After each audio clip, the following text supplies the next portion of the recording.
Bueno, les voy a leer una entrevista que le hicieron a Corrado Malanga sobre el tercer ojo. Primero un poquito de quién es Corrado Malanga.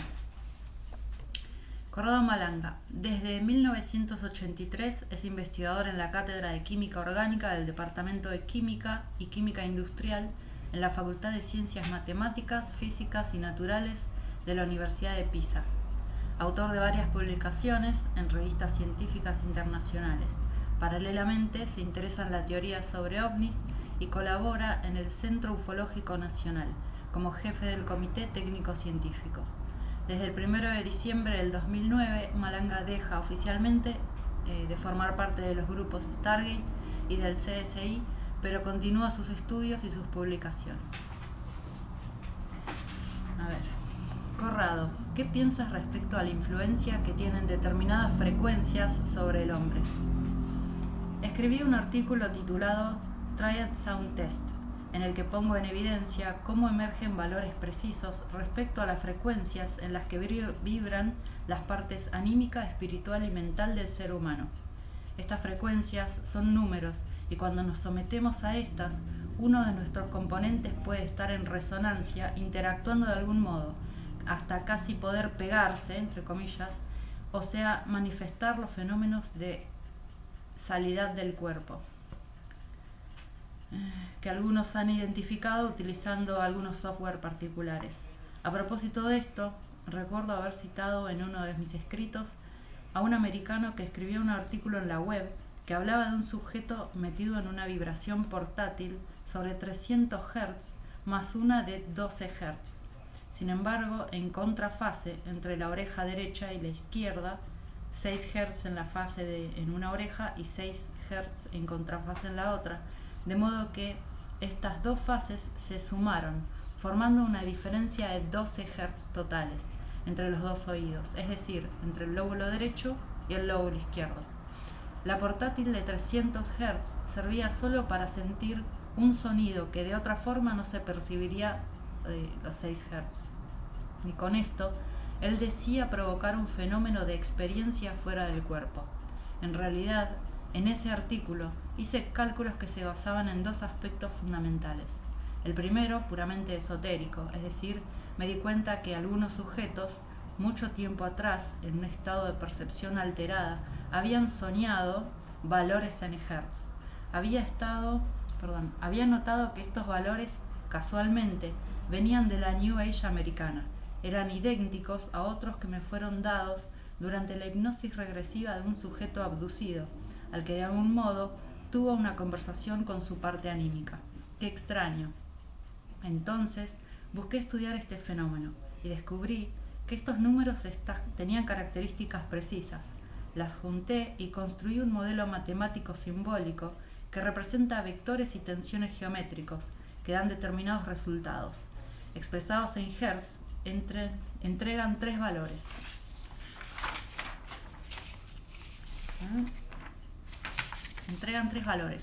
Uno de 12,25 Hz, si no recuerdo mal, otro de 8,60 y uno de aproximadamente 9 Hz.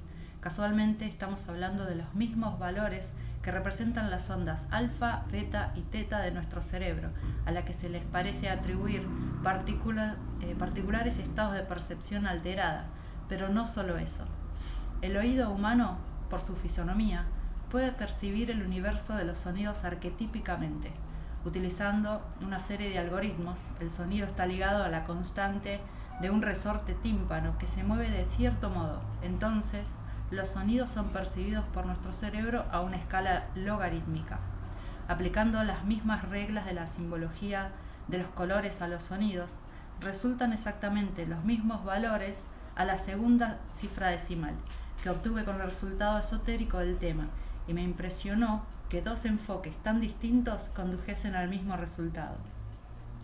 En práctica, los valores de ánima, mente y espíritu en Hertz están exactamente vinculados a las tres frecuencias del universo, formado por espacio, tiempo y energía potencial. De este estudio construí Evideon, el modelo del universo que en práctica explica todo. Por ejemplo, en la programación neurolingüística, vemos el mundo del comportamiento del hombre compuesto de movimientos, adelante y atrás, derecha e izquierda, arriba y abajo, que son los mismos movimientos que posee el ojo humano en el sistema visual, auditivo y kinestésico, que se mueve hacia arriba, hacia abajo, a la derecha y a la izquierda, para identificar algunos estados de ánimo. Mi sistema de sonidos, colores y entonces de frecuencias está en perfecto acuerdo con el movimiento de los ojos, porque se les ha asignado direcciones arquetípicas a través de los colores rojo, azul, verde, amarillo, cian y magenta. Perdón.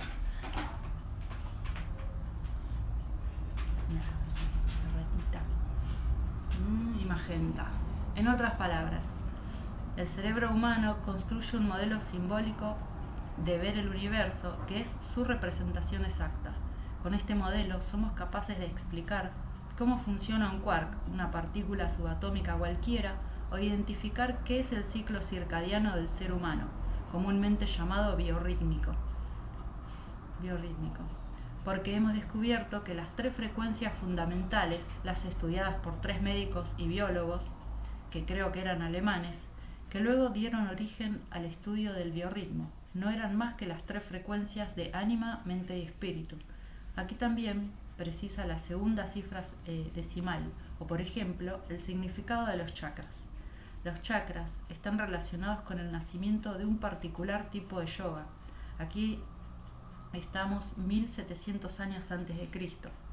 En esta tipología de yoga, por primera vez, son encontrados los colores de los chakras del cuerpo humano, que representarían los puntos cardinales. Entonces, al comenzar a estudiar esto, descubrimos que en el yoga estos colores representan exactamente el mismo tema del Triad Color Test, es decir, de lo más alto a lo más bajo, de lo transparente al rojo, exactamente toda la simbología del sistema que hemos utilizado para construir este modelo del universo y poniendo en evidencia, por ejemplo, en el caso de los chakras, cómo alguien puso las manos y alteró el significado de un color preciso, el naranjo, que técnicamente no está presente en estos. Al inicio, los chakras no eran 7, sino 4, como resulta también de los estudios de Steiner. Al retomar su significado simbólico y ver el color correspondiente, nos encontramos precisamente con nuestro modelo de 6 colores, 6 frecuencias y 6 direcciones que construyen todo el universo. En pocas palabras, el modelo construido con nuestro cerebro es capaz de explicar desde el psicoanálisis a la física cuántica, del movimiento del cuerpo a la geometría, todo lo que pertenece a las viejas culturas del mundo antiguo y a los nuevos descubrimientos de la física moderna. ¿Por qué ocurre esto? Debemos preguntarnos esto, y hay una sola explicación. En la mente tenemos el modelo del universo porque nosotros lo hemos hecho.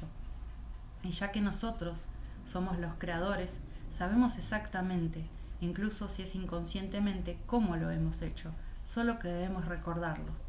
Solo debemos redescubrir que el universo ha sido creado por nosotros con un modelo virtual al que ahora le damos direcciones, colores, frecuencias y sonidos, pero que también es, técnicamente, la representación de todo con una sola clave de lectura.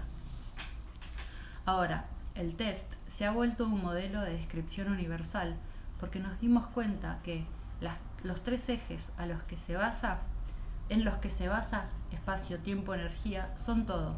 No existe nada más en el universo virtual. El eje de la energía está vinculado al sistema kinestésico, el del espacio al visual y el del tiempo al auditivo. Así se construye un sistema comportamental visual, auditivo, kinestésico que tiene una fuerte relación con el espacio, el tiempo y la energía. Por esto, cuando exclamamos qué lindo día, miramos hacia arriba, y cuando decimos al diablo y el pecado están abajo, o como decir que lo malo está abajo, tierra, o incluso cuando nos referimos al pasado, miramos hacia la izquierda y al futuro miramos hacia la derecha. Es fundamental comprender cómo los comportamientos entre las distintas personas están ligados a esto, porque cada uno de nosotros tiene dentro de sí el centro de estos ejes, como es descrito en la Torá. En la Torá hebrea existe un plano claro de referencia sobre cómo está hecho el universo. En este está escrito que hay 6 dimensiones y son arriba, abajo, derecha e izquierda, adelante y atrás, casualmente como en el modelo del test que estamos utilizando, pero hay más, porque cada uno de nosotros es el centro del universo. Este es un concepto geométrico. ¿Cómo el punto cero del eje cartesiano?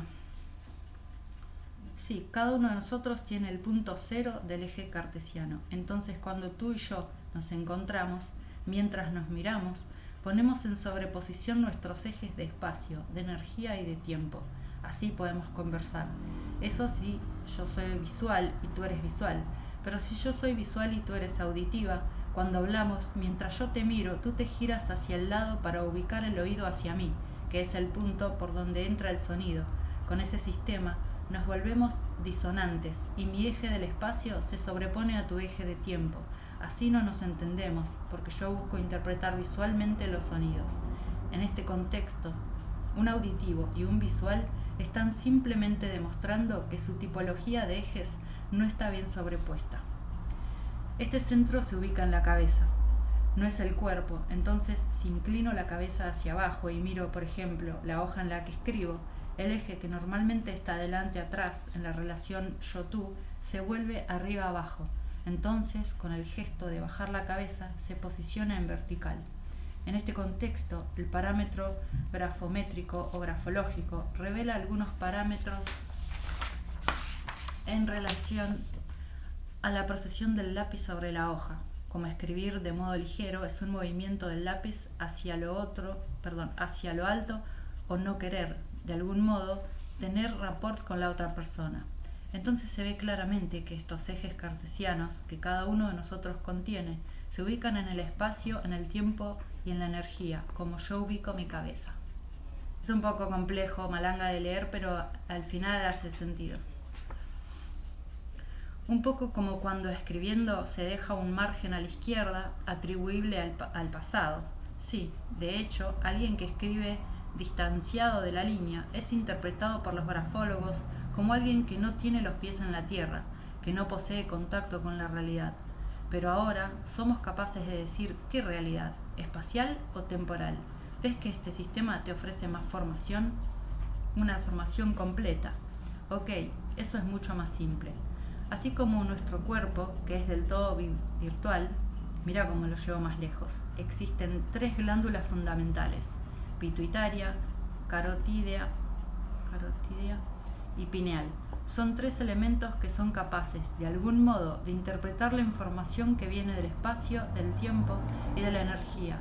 La pineal siente el campo magnético, es decir, está ligada al eje del tiempo.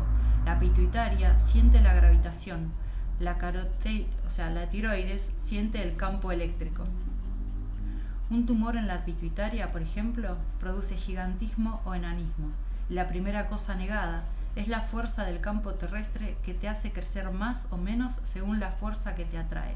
Otro ejemplo, si se vive junto a una fuente de campo eléctrico, es decir, a una red de alta tensión o una telefónica, viene un tumor a las tiroides. E incluso, si una paloma le pones un imán en la cabeza, ésta deja de orientarse por unos pocos días, porque el campo magnético de su pineal es abrumada por el campo magnético estático de la paloma.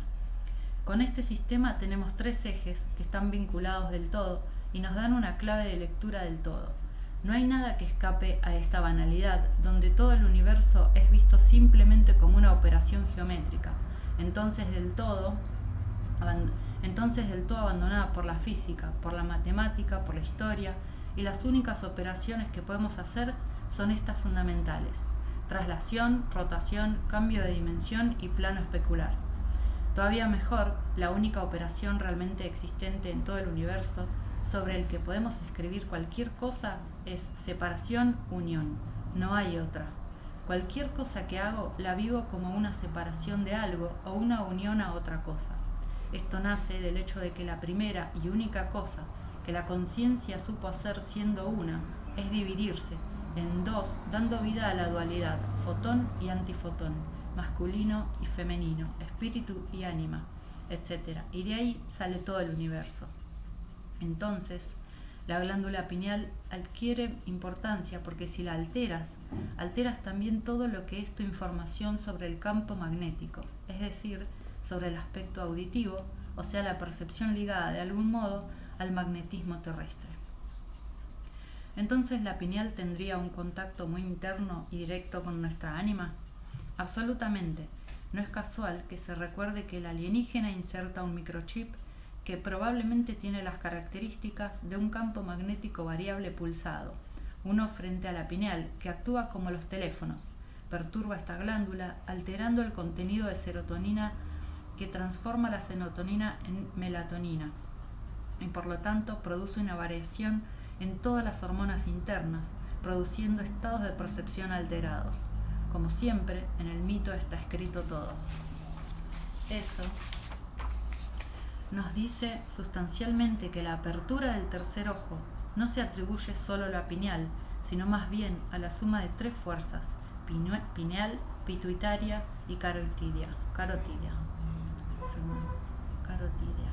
Las tres juntas se unen para dar la apertura de la puerta, que es identificada como tercer ojo.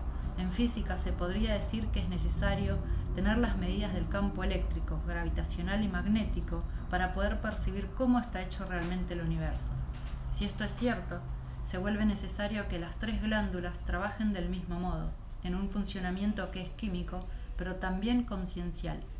Entonces, ¿cómo se me abre el tercer ojo?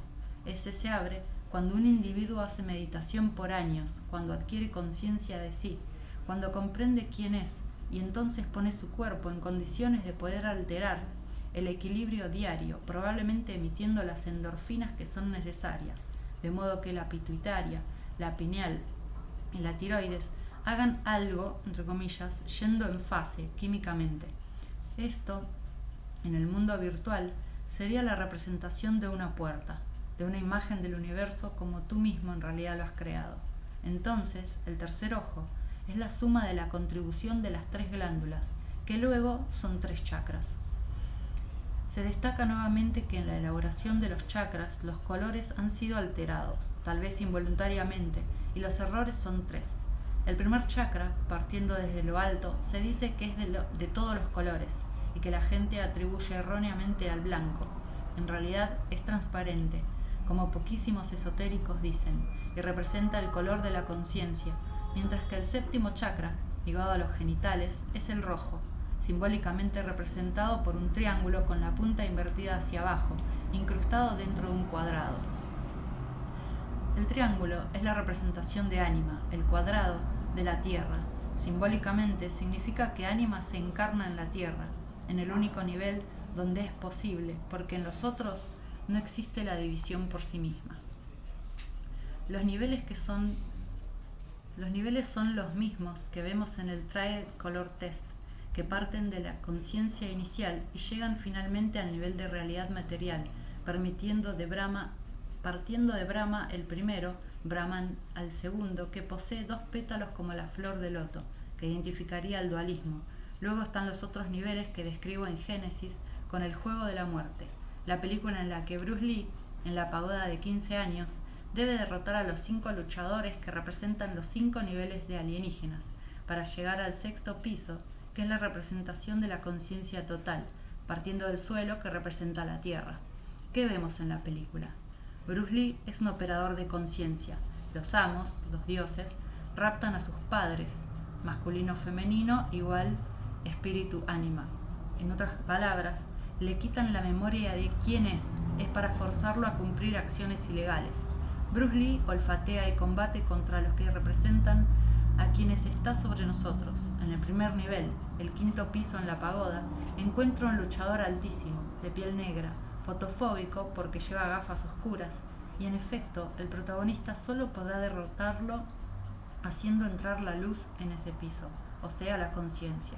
Ahora Bruce Lee puede salir por el techo de la pagoda, conciencia, pero debe volver a bajar porque no tiene necesidad de ir a la cima, que significaría regresar atrás. Más bien decide avanzar. Por eso el concepto de la New Age de ascender es engañoso. No debes ascender para tener conciencia de ti, sino descender hasta el fondo en el sentido de adquirir y hacer experiencia. En este contexto, te hago notar lo verdadero y lo falso sobre el mito de Jesucristo, que son dos personas, Yeshua y Krishna. Yeshua.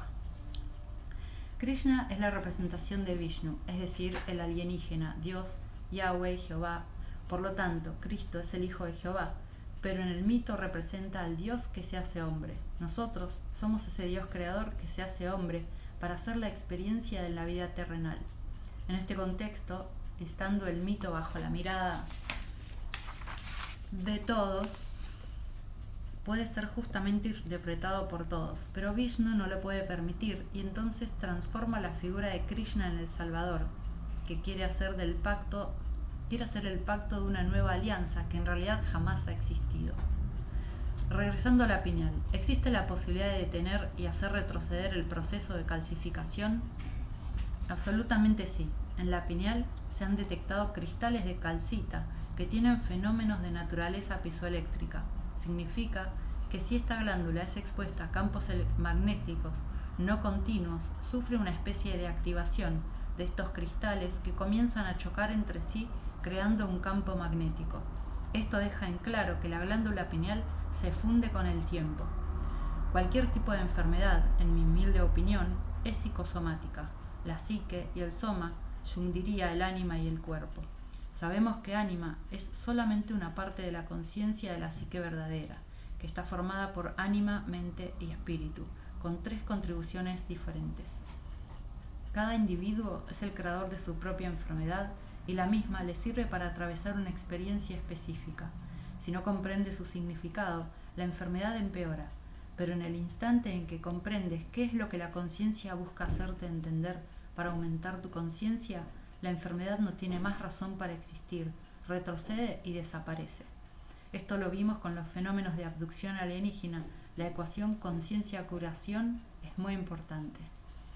Por esta lógica, no es posible influir en otros. Cuando le impones a otro que cure su conciencia, podría decirte: no curo porque porque mi karma es pasar por la experiencia de la enfermedad, y en todo caso soy yo quien me curo.